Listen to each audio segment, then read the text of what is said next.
বিসমিল্লাহির রহমানির রহিম। প্রিয় শিক্ষার্থী বন্ধুরা, প্রথমেই তোমরা সবাই আমার সালাম গ্রহণ করো। আসসালামু আলাইকুম রহমতুল্লাহি ওয়া বারাকাতুহু। প্রিয় শিক্ষার্থী বন্ধুরা, আশা করি তোমরা বাড়িতে সবাই সুস্থ আছো, সুন্দর আছো এবং ভালো আছো।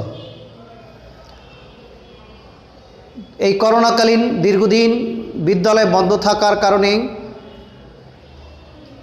শিক্ষার্থীরা বাসায় লেখাপড়া করেছে নিজের মতো করে, এবং বিভিন্ন বিদ্যালয়ের পক্ষ থেকে অনলাইন ক্লাস করা হয়েছে। সাথে সাথে অভিভাবক ও ছাত্রদেরকে টেলিফোন করে লেখাপড়ার জন্য উদ্বুদ্ধ করেছে। পাশাপাশি এই লেখাপড়া মূল্যায়নের জন্য গণপ্রজাতন্ত্রী বাংলাদেশ সরকার অ্যাসাইনমেন্ট লেখার মাধ্যমে ছাত্রছাত্রীদের দুর্বলতা মূল্যায়নের জন্য একটি প্রক্রিয়া চালু করেছেন। তারই ধারাবাহিকতায় জয়পাড়া সরকারি পাইলট উচ্চ বিদ্যালয় ছাত্রছাত্রীদের মাঝে অ্যাসাইনমেন্টের প্রশ্ন খাতা ইতিমধ্যে বিতরণ করা হয়েছে। তো আমি এই অনলাইন ক্লাসে হাজির হয়েছি। সপ্তম শ্রেণীর বাংলাদেশ ও বিশ্ব পরিচয় এই বিষয়ে অ্যাসাইনমেন্ট লেখার উপরে কিছু আলোচনা করব ইনশাআল্লাহ।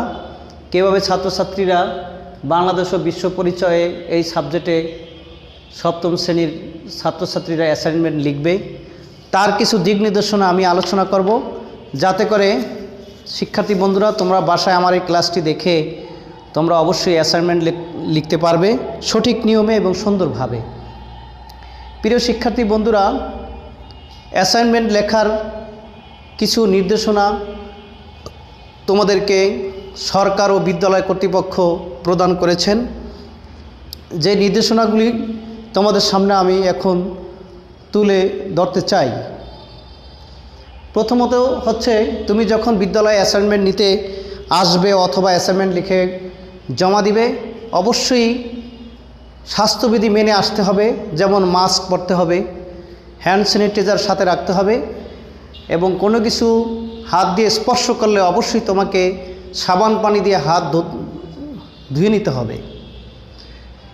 শিক্ষার্থী বন্ধুরা, শিক্ষকদের কাছ থেকে অ্যাসাইনমেন্টের প্রশ্ন এবং খাতা গ্রহণ করে বাড়িতে নিজে মেইন বই পড়ে বুঝে নিজের মতো করে প্রশ্নগুলি উত্তর লিখবে। সেখানে কোনো গাইড বই এবং নোট বইয়ের সহযোগিতা নিতে পারবে না। এই ধরনের নির্দেশনা তোমাদেরকে দেওয়া হয়েছে। একই সাথে অন্য কোনো ব্যক্তিরও সহযোগিতা তোমরা নিতে পারবে না, সেই কথাগুলো তোমাদের নির্দেশনায় বলা আছে। প্রিয় শিক্ষার্থী বন্ধুরা, বিদ্যালয়ের থেকে অ্যাসাইনমেন্ট লেখার জন্য যে খাতা সরবরাহ করা হয়েছে বা তোমাদেরকে দেওয়া হয়েছে, তোমরা অবশ্যই সেই খাতায় ওই অ্যাসাইনমেন্টের প্রশ্ন উত্তরগুলো লিখতে হবে। অন্য কোনো খাতায় লিখলে সেটা চলবে না।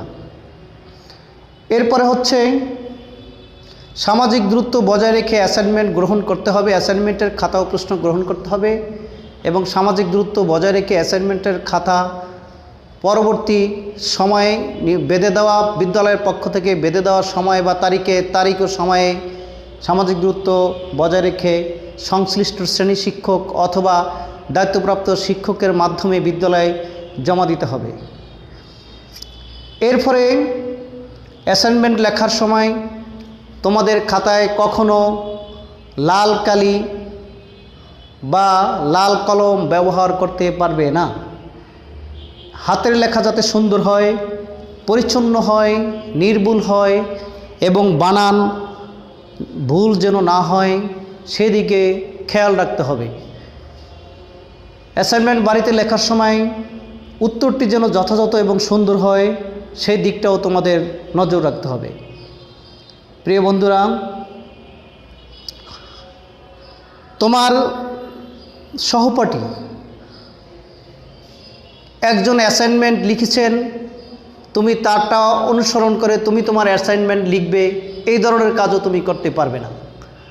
অর্থাৎ তোমার অ্যাসাইনমেন্ট তোমাকে নিজেই লিখতে হবে, তুমি অন্যের সহযোগিতা নিতেও পারবে না বা কারো অ্যাসাইনমেন্ট অনুসরণ করতে তুমি পারবে না।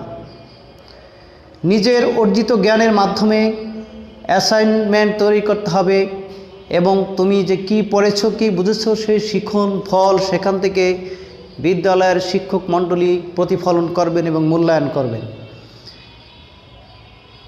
তো এই জিনিসগুলি অবশ্যই তোমাদের নজরে রাখতে হবে, নজরে রেখে অবশ্যই তোমরা অ্যাসাইনমেন্ট তৈরি করতে হবে।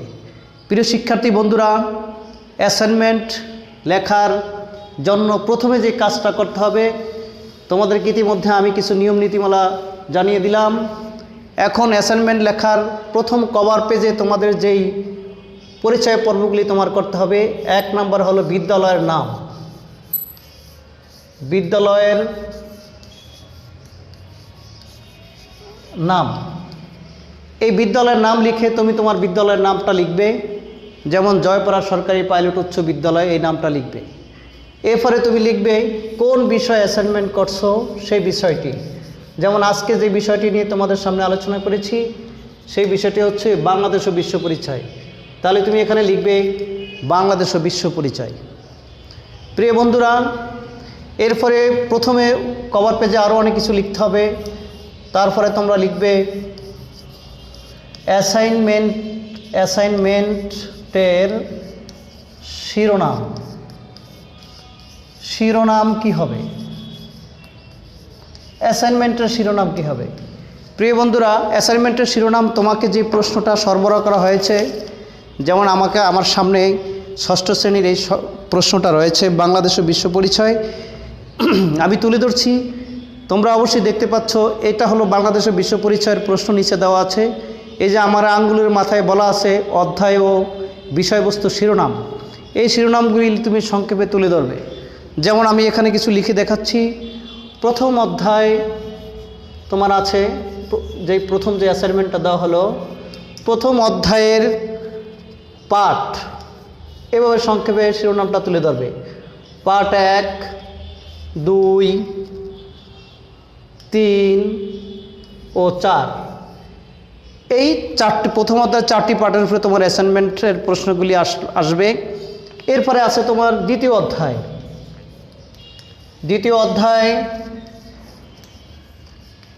দ্বিতীয় অধ্যায় পাঠ 1, তুমি শিরোনামে লিখবে পাঠ 1, পাঠ 2 ও পাঠ 3।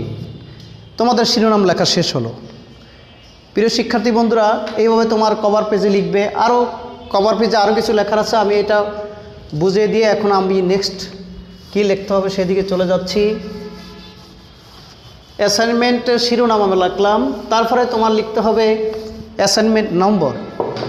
তুমি যদি বিদ্যালয় থেকে প্রথম অ্যাসাইনমেন্ট গ্রহণ করো বা বিদ্যালয়ে প্রথম অ্যাসাইনমেন্ট তোমাকে দিয়ে থাকে, তাহলে তুমি লিখবে অ্যাসাইনমেন্ট নম্বর 1। অ্যাসাইনমেন্ট নং লিখে ক্লোন দিবে, তারপরে 01। তাহলে প্রথম অ্যাসাইনমেন্টটা এভাবে তুমি এই সাবজেক্টে 01, যদি এই সাবজেক্টে আবার অ্যাসাইনমেন্ট হয় তখন এই সাবজেক্টের দ্বিতীয় অ্যাসাইনমেন্টে লাগবে 02। তারপরে যদি আবার 3 নম্বর অ্যাসাইনমেন্ট গ্রহণ করো তাহলে এই সাবজেক্টে লাগবে 03। এভাবে তুমি যে কটা অ্যাসাইনমেন্ট দিবে এভাবে অ্যাসাইনমেন্টের নাম্বারটা তুমি লিখবে প্রথম শিরোনামে, অর্থাৎ কভার পেজে। এরপরে তুমি কভার পেজে আরও তোমার পরিচয় তুলে ধরতে হবে। তোমার পরিচয় তুলে ধরতে হবে শিক্ষার্থীর নাম, শ্রেণী তুলে ধরো। এরপরে তুমি লিখবে শ্রেণী, অর্থাৎ তুমি কোন শ্রেণীর ছাত্র অথবা ছাত্রী, তুমি সেই শ্রেণীটি লিখবে। যেমন আমি সপ্তম, এখন আমি সপ্তম শ্রেণী নিয়ে আলোচনা করছি, শ্রেণী লিখবে সপ্তম। তারপরে লিখবে শাখা কি, তারপরে লিখবো ধরো সপ্তম, আমাদের বিদ্যালয়ে সপ্তম শ্রেণীর ধরো গোলাপ, অথবা আমি এই বিষয়টি ভ্যালিতে পড়াই, তুমি লিখবে সপ্তম শ্রেণী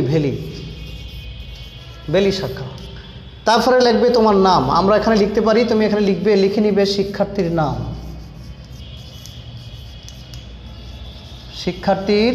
নাম। তোমার নাম এখানে লিখবে, তুমি বিদ্যালয় হাজিরা খাতায় বা বিদ্যালয়ের ফর্মে তুমি যে নামটা ব্যবহার করেছো সেই নামটা এখানে লিখবে। এরপরে লিখবে তোমার রোল নাম্বার। তোমার রোল নং অথবা ক্রমিক নং। তোমার রোল নাম্বারটা কি, তোমার বিদ্যালয় হাজিরা খাতায় রোল নাম্বারটা কি সেটা তুমি লিখবে। যদি 5 হয় 5 লিখবে, 1 হয় 1 লিখবে, 7 হয় 7 লিখবে। এইভাবে তুমি অ্যাসাইনমেন্ট লেখার প্রথমে কভার পেজটা তুমি লিখে নিবে। প্রিয় শিক্ষার্থী বন্ধুরা, তাহলে আমাদের কভার পেজের কাজ শেষ হলো। এখন আমরা চলে যাব ভিতরের পেজে। কি কাজ আমরা করব? বিদ্যালয় থেকে তোমাকে যেই খাতাটি দেওয়া হয়েছে সে খাতায় ভিতরের পেজগুলিতে তুমি স্কেল মার্জিন করে নাও। সবগুলি পেজে তোমার সুবিধা মতো মার্জিন করে নিবে।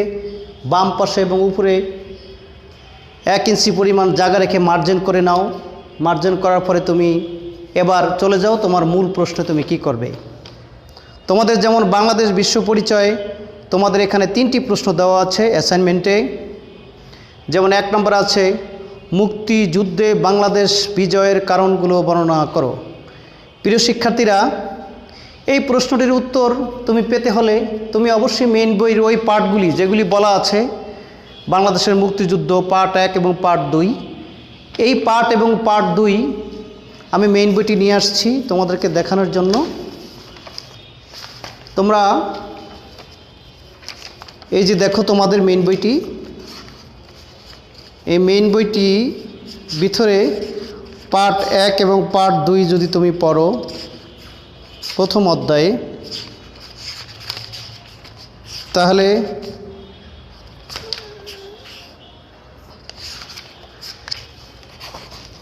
প্রথম অধ্যায়ে বাংলাদেশের মুক্তিযুদ্ধ সম্পর্কে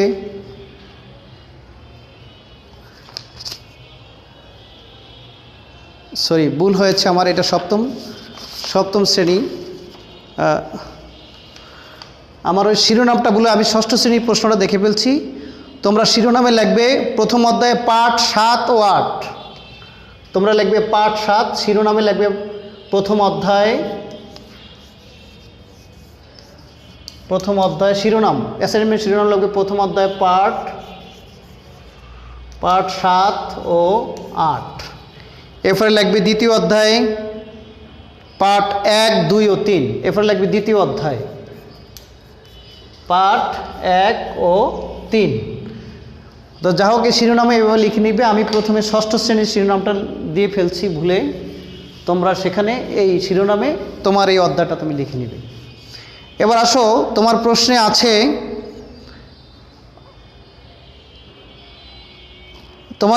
আছে তদানীন্তন পূর্ব পাকিস্তানের প্রতি পশ্চিম পাকিস্তানের যেসব বৈষম্য সৃষ্টি করেছিল তার একটি তুলনামূলক চিত্র উপস্থাপন করো।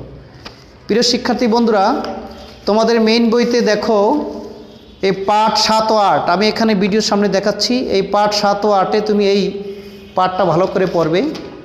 পড়ার পরে দেখো এখানে একটা চিত্র আছে, এই যে চিত্র দেখো তোমার মেইন বইতে দেওয়া আছে। এই চিত্রটা সুন্দর করে তুমি পড়বে। পড়ার পরে এই চিত্রটার আলোকেই তুমি বিশ্লেষণ করবে যে কোন কোন বিষয়ে বাংলাদেশে ওই সময়ে কি কি বৈষম্য ছিল, বাংলাদেশে আমরা কতটুক পেতাম বা কতটুক করতাম, আর পশ্চিম পাকিস্তান কতটুক করতো বা তারা পেত। এই জিনিসগুলি চারটা দেওয়া আছে, তুমি এটা বুঝে শুনে সুন্দর করে তুমি লিখতে পারবে। প্রিয় শিক্ষার্থী বন্ধুরা, এরপরে তোমাদের দ্বিতীয় কোশ্চেনটা আছে বাংলাদেশ সংস্কৃতি বৈচিত্র্য ধর্ম ভাষা উৎসবের ভূমিকা ব্যাখ্যা করো। এটা হলো দ্বিতীয় অধ্যায় পার্ট 2 ও 3। তোমরা খেয়াল করো এই দ্বিতীয় অধ্যায়ে পার্ট 1 এবং পার্ট 2, 3 এখানে তোমরা মেইন বইয়ে সুন্দর করে পড়ে বুঝে এখান থেকে পারবে। তো আশা করি তোমরা যদি এইভাবে লিখতে পারো অবশ্যই ভালো অ্যান্সার করতে পারবে। তো তোমরা দ্বিতীয় পেজে স্কেল করার পরে অবশ্যই তোমরা লিখবে প্রশ্ন নাম্বার 1, যদি পারো প্রশ্ন নং 1 দিয়ে প্রশ্ন নং 1 লিখে তুমি প্রশ্নটা লিখে ফেলবে। যেমন তদানীন্তন পূর্ব পাকিস্তানের প্রতি পশ্চিম পাকিস্তানের যেসব বৈষম্য সৃষ্টি করেছে তার একটি তুলনামূলক চিত্র উপস্থাপন করো। এই প্রশ্নটা এখানে লিখে তুমি এরপর লিখতে পারো উত্তর। প্রশ্নের উত্তর লিখে এবার প্রশ্ন উত্তরটা লিখতে পারো। তখন তুমি উত্তর এভাবে লিখবে যে তদানীন্তন পূর্ব পাকিস্তানের প্রতি পশ্চিম পাকিস্তানের যেসব বৈষম্য সৃষ্টি করেছিল তার একটি তুলনামূলক চিত্র নিচে উপস্থাপন করা হলো। তখন তুমি নিচে একটা চিত্র দিয়ে তুমি তোমার মতো করে সেই চিত্রটি বিশ্লেষণ করে উপস্থাপন করবে। এইভাবে তোমরা তোমাদের প্রশ্নটির অ্যাসাইনমেন্টের প্রশ্নটির উত্তর লিখবে। সেক্ষেত্রে পেজ একটা যেতে পারে অথবা দুটো যেতে পারে, আরও হতে পারে। প্রিয় শিক্ষার্থী বন্ধুরা, ঠিক দ্বিতীয় কোশ্চেনটাও তুমি লিখবে এভাবে।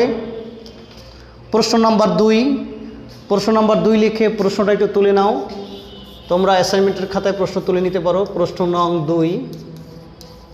2 লিখে তোমরা লিখতে পারো, বাংলাদেশের সাংস্কৃতিক বৈচিত্র্য, ধর্ম, ভাষা, উৎসবের ভূমিকা ব্যাখ্যা করো। প্রশ্নটা লিখতে পারো। প্রশ্নটা লেখার পরে তুমি এখানে উত্তর দিতে পারো। লেখার পরে উত্তরটা এখানে লিখবে এইভাবে যে বাংলাদেশের সাংস্কৃতিক বৈচিত্র্য, ধর্ম, ভাষা, উৎসবের ভূমিকা নিচে ব্যাখ্যা করা হলো। এভাবে লিখে তুমি তোমার মতো করে তুমি দ্বিতীয় পেজ বা তৃতীয় পেজ থেকে শুরু করে তুমি অ্যাসাইনমেন্টের শেষ পর্যন্ত তুমি অ্যাসাইনমেন্টটা লিখতে পারো। প্রিয় শিক্ষার্থী বন্ধুরা, এখানে আরেকটি বিষয় আছে। আমরা শিক্ষকরা যেভাবে মূল্যায়ন করব, আমরা দেখব তোমার অ্যাসাইনমেন্ট লেখাটি জ্ঞানের যথার্থতা প্রতিফলিত হয়েছে কিনা, তোমার তথ্যটি নির্ভুল হয়েছে কিনা, তারপর ব্যক্তিগত অভিজ্ঞতার সমন্বয় হয়েছে কিনা, প্রশ্নের চাহিদা অনুযায়ী উত্তর প্রদান ঠিক আছে কিনা, যুক্তিসম্মত ব্যাখ্যা প্রদান করেছো কিনা, এবং উপস্থাপনার বৈচিত্র্যগুলিটি সুন্দর হয়েছে কিনা। অর্থাৎ তুমি প্যারা বা আরও লেখাকে যত সুন্দর করা যায় এই জিনিসগুলি তুমি করতে পারছো কিনা। প্রিয় শিক্ষার্থী বন্ধুরা, এভাবে যে তোমরা অ্যাসাইনমেন্ট লিখে বাসায় সুন্দর করে আমাদের মাঝে দিতে পারো, তাহলে আমরা তোমাদের এই বাংলাদেশ ও বিশ্ব পরিচয়ে তোমাদের কোথায় দুর্বলতা আছে সেগুলি আমরা মূল্যায়ন করতে পারবো। এবং দুর্বলতা মূল্যায়ন করার পরে তোমাদের সেই দুর্বলতা জিনিসগুলিকে আমরা পয়েন্ট আউট করে আমরা পরবর্তী ক্লাসে অথবা তোমাদেরকে সেভাবে ওভারকাম করার জন্য আমরা চেষ্টা করব। তো আজকে অনলাইন ক্লাসে অ্যাসাইনমেন্ট কিভাবে লিখবে বা কিভাবে তোমরা অ্যাসাইনমেন্ট লেখাটা সুন্দর করবে, কোন জিনিসগুলো অবলম্বন করে তোমরা অ্যাসাইনমেন্টটি লিখবে সেই বিষয়ে আজকে আলোচনা করলাম। তো আশা করি তোমরা আমার এই ক্লাসটি দেখলে অবশ্যই উপকৃত হবে। প্রিয় শিক্ষার্থী বন্ধুরা, যে অ্যাসাইনমেন্ট অত্র বিদ্যালয় থেকে তোমাদেরকে প্রথম দেওয়া হয়েছে, প্রথম অধ্যায় এবং দ্বিতীয় অধ্যায়, আমরা প্রথম, দ্বিতীয়, তৃতীয়, চতুর্থ অধ্যায় পর্যন্ত বিদ্যালয়ে করোনা শুরু হওয়ার পূর্বেই আমরা বিদ্যালয় চলাকালীন শেষ করেছি। আশা করি তোমাদের এই অ্যাসাইনমেন্টটি লিখতে কোনো সমস্যা হবে না। এরপরও আমরা আরও অনলাইনে ক্লাস দিয়েছি, তোমরা সেগুলো অনুসরণ করবে। এরপরে মেইন বই আছে, সেগুলো তোমরা দেখে সুন্দর করে নিজের মতো তৈরি করে অ্যাসাইনমেন্ট লিখবে এবং সামাজিক দূরত্ব বজায় রেখে স্বাস্থ্যবিধি ঠিক রেখে অবশ্যই তোমরা বিদ্যালয়ে যে তারিখটা বেঁধে দেওয়া হয়েছে সেই তারিখে ইনশাল্লাহ ওই যথাসময়ে এসে দায়িত্বপ্রাপ্ত শিক্ষকের কাছে জমা দিবে, এই আশা ব্যক্ত করছি। আরেকটা বিষয় হচ্ছে, বর্তমান সরকার আরেকটি বিষয় খুবই গুরুত্ব আরোপ করেছেন, সেটা হলো মাদক। তোমরা অবশ্যই লেখাপড়া করবে, কখনো এবং কোনো সময়ই কোনো অবস্থাতেই কোনো মাদকের সংস্পর্শ হবে না। এই মাদক মানুষের জীবনকে, সামাজিক জীবনকে এবং রাষ্ট্রীয় জীবনকে ধ্বংস করে দেয়। একটা পরিবারকে একটি মাদক ধ্বংস করে দিতে পারে। মাদকের নেশায় একজন ব্যক্তি যখন নিজের জীবন সুন্দর করতে পারে না, তখন একই সাথে তার পরিবারও অনেক চিন্তা ভাবনা বা কষ্ট নেমে আসে। আশা করি তোমরা মাদক থেকেও বিরত থাকবে এবং মাদককে এড়িয়ে চলবে এবং যারা মাদক সেবন করেন তাদেরকে বুঝাবে, সেখান থেকে যেন তারা বেরিয়ে আসে। একই সাথে তোমরা মাদককে না বলবে এবং প্রতিহত করবে। এই আশাবাদ ব্যক্ত রেখে আজকের অনলাইন ক্লাস এখানে শেষ করছি। তোমরা সবাই ভালো থাকো, সুন্দর থাকো। আসসালামু আলাইকুম ওয়া রাহমাতুল্লাহি ওয়া বারাকাতুহু।